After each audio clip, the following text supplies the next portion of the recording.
सो इस बार का SCO summit complete हो गया है। पीएम मोदी चाइना गए थे, 7 साल बाद पीएम मोदी चाइना गए थे, यानी कि गलवान के बाद उनकी एक भी कोई ट्रिप वहाँ पे नहीं हुई है।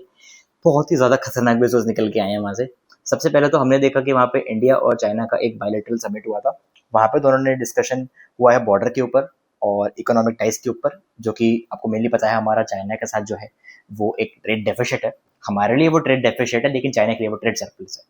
और नेक्स्ट डे हमने क्या खतरनाक विजुअल्स देखे वहाँ पे। Russian president Vladimir Putin, Indian prime minister Narendra Modi and Chinese president Xi Jinping एक साथ खड़े थे, डिस्कशन कर रहे थे, चल रहे थे। हमने ये वेन्यू के अंदर इस टाइप की बिजनेस निकल के आए। इसके बाद हमने एक इससे भी खतरनाक चीज नोटिस करी।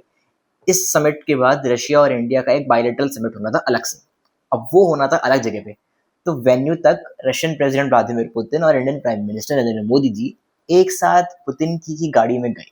तो पुतिन ने उनको अपनी गाड़ी में राइड भी दी और वो अलग समिट तक गए। वहां पर भी समिट हुआ, डिस्कशन हुआ वहां भी और चीजों को लेकर के।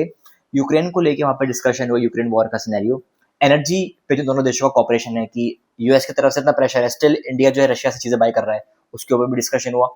एट द एंड में ये कहूंगा यूएस का ये बहुत बड़ा ब्लंडर है।